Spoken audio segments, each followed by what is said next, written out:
there's a person called April Dunford.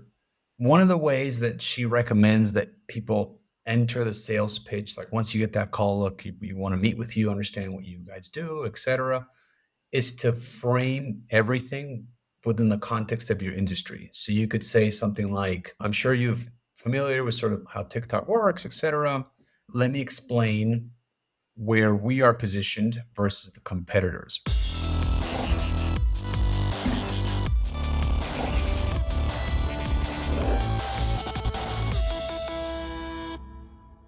You're about to hear a conversation between two agency owners who collectively have over 30 years of experience helping brands sell millions of dollars. Enjoy the episode. So basically, I don't know if we talked about this, but there's a person called April Dunford, and she's really good, by the way.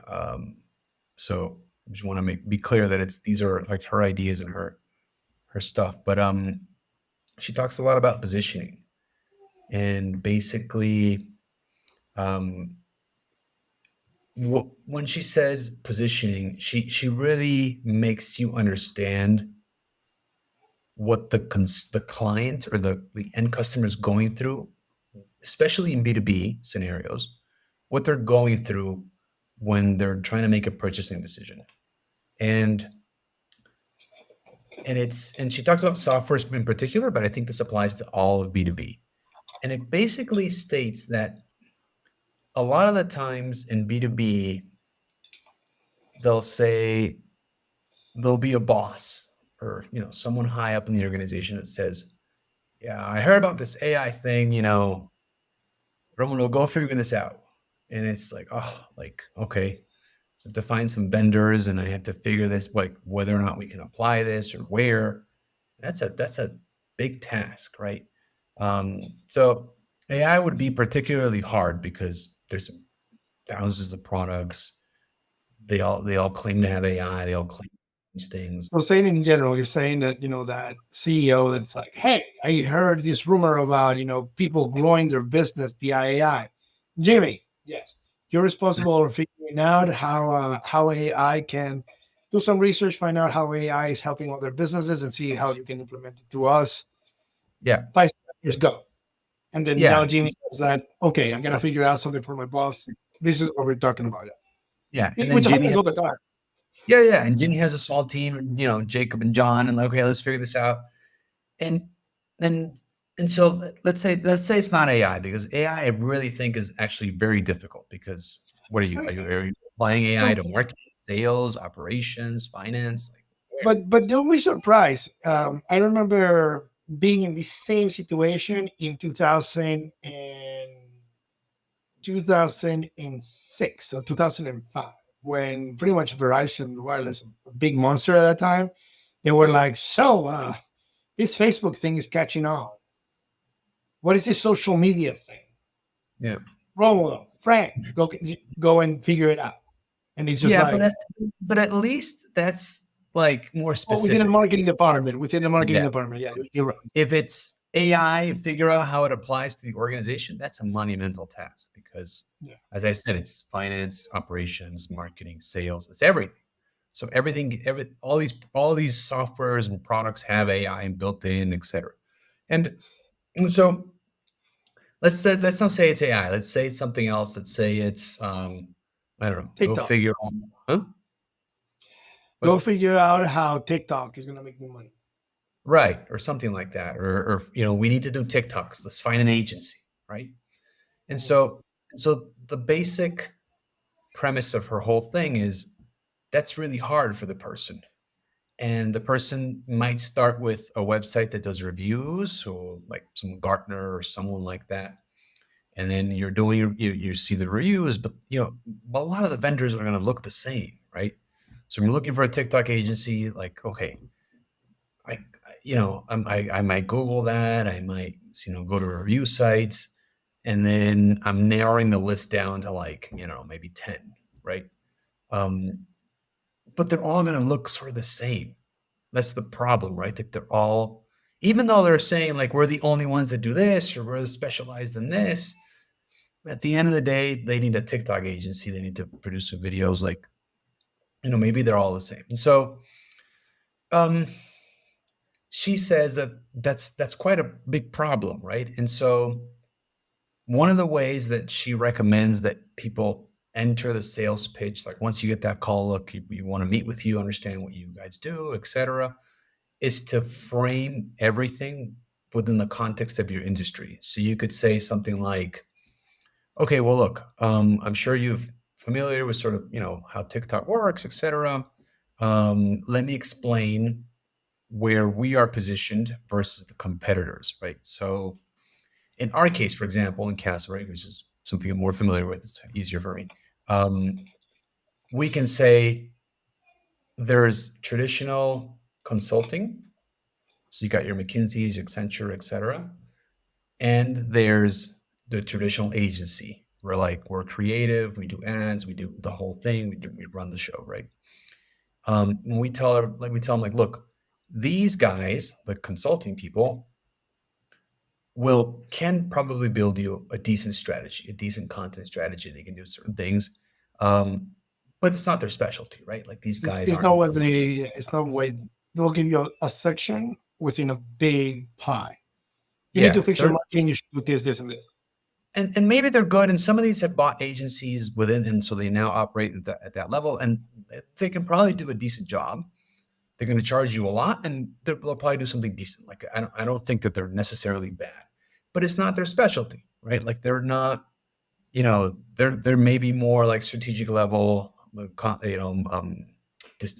decision making, etc., M&A. They're these bigger projects, and so if you're doing a content strategy, they might not be your best option because they might not understand marketing at the level that you need them to. So that's how they're playing the game, and that's fine. Then there's on the other side, there's like traditional agencies where they're more like the creative part, etc. They will understand marketing better, but are they data driven? Do they have are they like these guys in the sense that these guys are going to do the research, find the data, compile it, they can analyze it, process it, etc.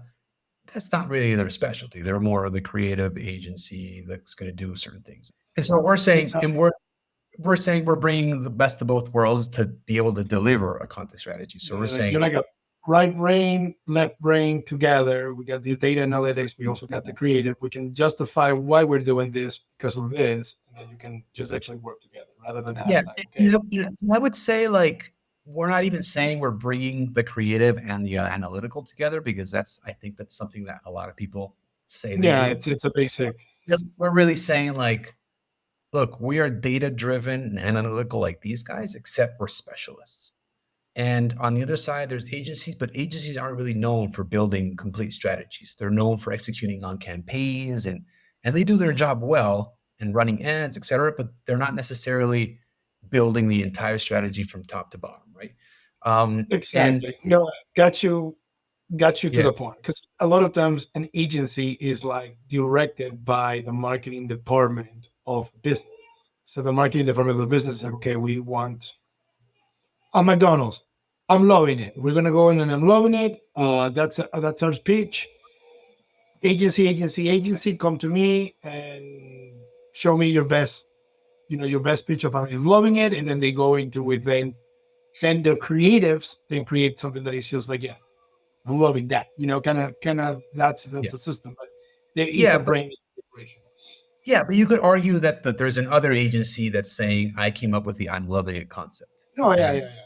You sold that. But I'm not talking just about the strategy of communications and this is what we're going to say. It's more like we need to figure out how this whole content game is going to be played. And so we need to go into what are the content verticals? What are the topics we're going to talk about? What are the things we want to mention? How does it play out? Where does it go on the different, are we having a blog? Are we doing social media? How does it all sort of fit together? And so that's positioning, right? It's explaining to the client, where do I fit it in and what am I about compared to the rest of the things you're going to be seeing today. And so, or during your research. And so if let's say it's just content strategy, you're going to be talking to the McKinseys of the world. You're going to be talking to the big agencies as well. And you'll see that their pitches are very different. This guy's more, the creative side. We've done content for all these people. We understand marketing. We understand digital. These guys are more likely, we understand the business concepts and we understand how to be analytical and we get the data. And this is how we're combining sort of those two worlds. Not in the sense of like we're just super creative and we're also analytical. It's more like we're getting the data and we build content strategies for banks and for other, these different companies. And so what April Dunford sort of explains is if you give them the context of how to think about you, then you can own that part of the brain where they know where to slot you in. So compared to the rest of the field, they know, oh, these guys are the ones that are using data to do this, and that, and that's their specialty. And if I want that, then that's them. But if I want something else, someone else. But it's at least you're clear on where you stand. I think that's the main problem sometimes is a lot of people just go into the pitch and all they're doing is saying, okay, this is what we do. This is what we're about. Numbers, but never said, this is a flag, put it on the brain. This is where we are. Yeah. You're not painting like that the entire picture of the market and saying, this is where we stand and this is where competitors stand and this is why we're different. And this is, so if you need this, then it's us. If you need something else, then it's not us. But at least the customer leaves thinking, okay, I'm clear on who they are and what they can do for me and why they're different from everybody else. Because a lot of service companies and a lot of companies in general, well, they have competition and the competition does something similar, right? So you could say, oh, we're doing data, but then the other guy says, oh, we extract this data and we do this and this and this. And then that's why you have to be very clear in knowing who the other competitors are and saying, okay, there's these guys, and this is us. This is where we stand, and this is what we provide. And so it's positioning basically. It's how you're positioning your brand in the face of everybody else. And so I wanted to talk about that because I think that sometimes marketers miss the boat on that, on the context of the entire industry, not on like what we do and how we're different. I think it's your point, Isaac. It's very, very legit. I mean, when you think of positioning, I'm thinking about like, well, so where does your target market or who is your target market and where are you positioning within it? Like I just thought of it directly as client needs to position themselves into a specific target market where they're going to approach. I love the fact that you brought it up into, well, as an agency, like where do you position yourself, especially when you have to pitch against other people? Like where is it like that you do? Are you clearly defining where can your client see you as, okay, do I need you or not? And if you do a proper job of doing, of course, like as we have talked about, like it is the best combination when the client really needs you and you are the person who makes it best. But in order for you to do that, you have to have a clear message. And I love the fact that in a way, and I'm going to check out her stuff. Like she pretty much explains, like, you know what, like a lot of people just miss the position. They just give numbers. Like, when I took on this, client, their sales were like $10 million. Now with us, it's $15 million. Okay, great. You were an impulse of growth. Cool. I love growth. But how do you do it? Or we did it by restructuring all the marketing pieces and blah blah blah and all that stuff. And it's like, well, for that client, it might have worked because that client either didn't have a brand or marca in general, or they had a fleet of 500 trucks and none of them had a brand. So you can actually together and put it together and then it works. But if you go with the same pitch with somebody who just did that same exercise a year ago and it totally failed, then it's like, great that you did the growth, but it didn't work. So I think, I mean, I'm liking it because I'm thinking like, yeah, definitely you have this thing where you need to pitch the position of where you are as a business compared to other people. Yeah. No, and I think sometimes, and what you're saying now is, oh, we grew this much, but the competitor is going to say the same thing. They're going to say, like, I have a case study where we grew this and 10%, and then it's like, oh, we do social media. Oh, we do social media too, and we're experts, and look at all these 10 years of experience, etc. But it's about like, okay, where do they stand? What do we offer? Like, who's positioned where so that I can make a decision. Because one of the things April Dunford says is a lot of the decisions B2B are just no decisions. And so the person goes through, 10 different vendors. They all say the same thing, basically. A few features here, a few features there, slightly different services, but in the end, sort of the same thing. And so the person just says, look, tells the boss, you know what? Let's just keep doing what we're doing. We'll see this next quarter, next year. And they just punt the ball down the field. And they want to try and make a decision later on because they can't. Like it's so difficult because everything looks the same. Or they end up like a lot of companies do, that is like, okay, so rather than spending the $10 million that we had, the $5 million that we had on marketing this year, let's just go and just do a $1 million and let's just test this to see what happens. So then they go with what's going to give me the best value for that $1 million without really realizing that you're doing is just pretty much getting the toppings of the pizza, but not getting the whole pizza. It's really good because you can see a lot of, marketing managers and stuff like that just compromising to, well, I'll prefer to push my budget later and then use it for some other opportunity, something else, but which is like, well, you either have to jump in this pool right now. Again, I'm thinking a little bit on the branding side, but you have to jump in on this, like you have to be committed to making this decision and really focus and force on this rather than just going half-assed with it. It's just not gonna have that impact that you want with it. And that's why branding is so important, because if your branding, your positioning is clear from the beginning, and and before they even have the boss say, go figure this out, before that they've already seen you, they know what you're about, sort of, then it makes it a lot easier to, first of all, make the list of the 10 they're going to talk to first. And then it makes it easier to get on the short list where we're picking between these three, because you've been positioning yourself for a long time.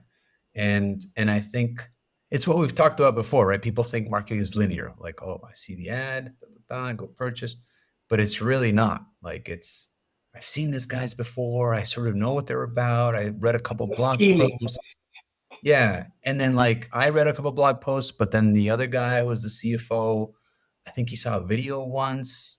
And so it's just this mix of things where all these different touch points occur before you even get the phone call.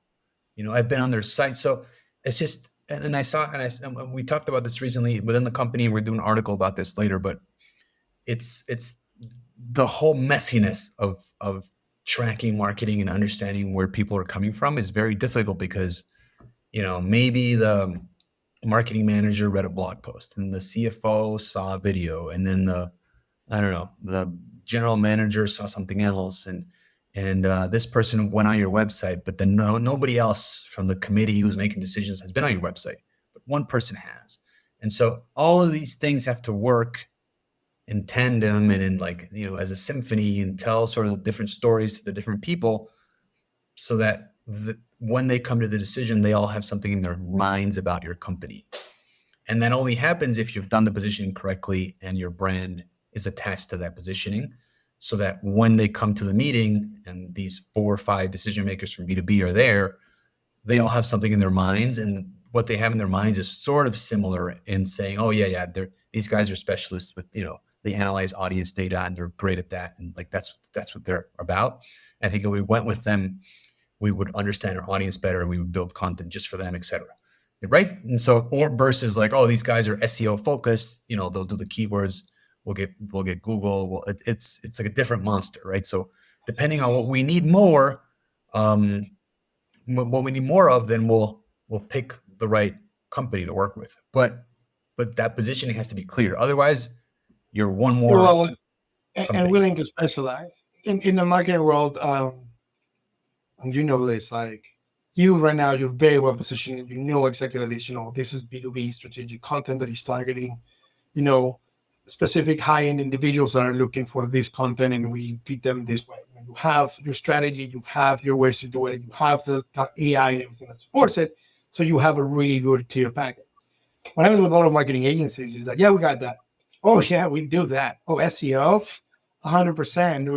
We do the we do the SEO, we do the Google ads, we do the social media, we do, and it's like, well, now you become a Toledo. You became Right. a Swiss Army knife. That's great. A Swiss Army knife that works is great, but at the same time, it's still not a real knife. Yeah. Yeah. It's still not going to.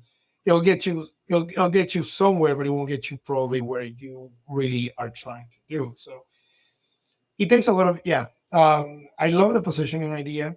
I think a lot of it deals too with the concept of educating the client too. Like, hey, let's do a pitch. Before we begin the pitch, let me explain to you where. I mean, like, I just think that the concept is genius because you go there and you say, okay, let me explain you in my world what this world is about. Let me explain Yeah. you where I position myself. And this is the reason why I position myself. I position myself in a extremely great at visual branding and marketing strategy. And this is what we do. And then everything within these parameters work really well for us. Yeah. We can do the And consulting work, we can do this and do this. yeah. But And if you're looking for, a production machine of, 30 posts a month and stuff like that, we're not that machine for you. We could be, Yeah. but not the same. Yeah.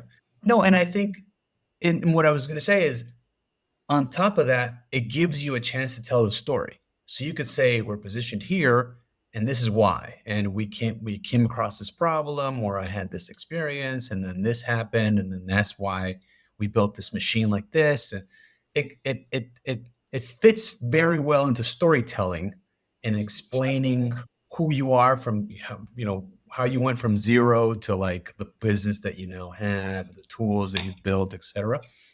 Because you were clear on that positioning, and that's who you want to work with. And we specialize. For example, you could say like we specialize in, say we're a marketing agency that only works with doctors, and we fill doctors, businesses. Like we make sure they're always full, and we get their leads, and we specialize in that. And then we have people inside that work with doctors. And so why did we end up doing that? We started off with this. We were a regular agency. We started working with a doctor. We saw the potential. You could tell a whole story there. I talked to another of my friends who's a marketer, Frank outside Michigan before in Hot and he's like, well, so what do you do? Well, I help clients get leads and develop, through different ways, transform and create a, mousetrap that really brings them leads and all of those. So you're a lead creator, like any other agency that pretty much does. People saying like, I'm like, no. It's not like that. I am more specific. This is about a few years ago. No, I am more specifically because what I do is like, this is not going to fly because at the end, the client is going to say, okay, so great. You get me lead. I do have clients that said, look, we have worked with other agencies before and they got us a lot of leads, but none of the leads, out of the 100 leads that they promised and they delivered, we couldn't close one of them, or none of them really referred to our product, or none of them were up to the par of, what happened. So we had people that we hired to pretty much handle these volume of leads to realize that now we were paying an agency that wasn't delivering. We were paying an individual who was doing their job, but at the same time, they couldn't close business for us. So, yeah, I think it's a really, really, I think it's a really good concept, and it's just in general just partly of the brand. Again, when you told me positioning, I was just thinking about like, well, you positioning yourself properly to your target market, not the chances of like, hey, hi, I'm Romulo. This is my agency. This is the spectrum and the individuals of things that are happening in my world. Because I know you know your world. Let me let you know this is it. And this is what I do, and all of that. I want to use that. I want to use that next Wednesday. I'll let you know. Yeah. And it's one of those things where like it takes a little bit of thought, but then it's basically free to implement.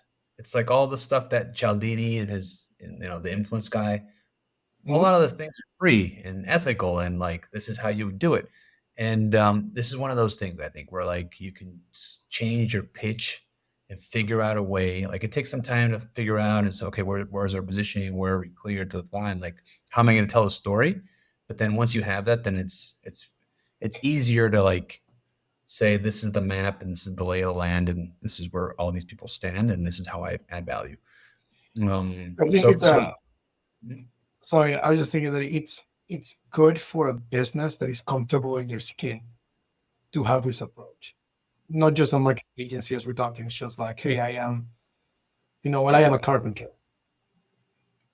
I do carpentry. I create either beautiful things out of carpentry or I can do, ends of enhance the beauty of your home in these things as well. Do you want me to do decks on your floor, white or wood? Yes, I can do that, but that's not what I am comfortable with.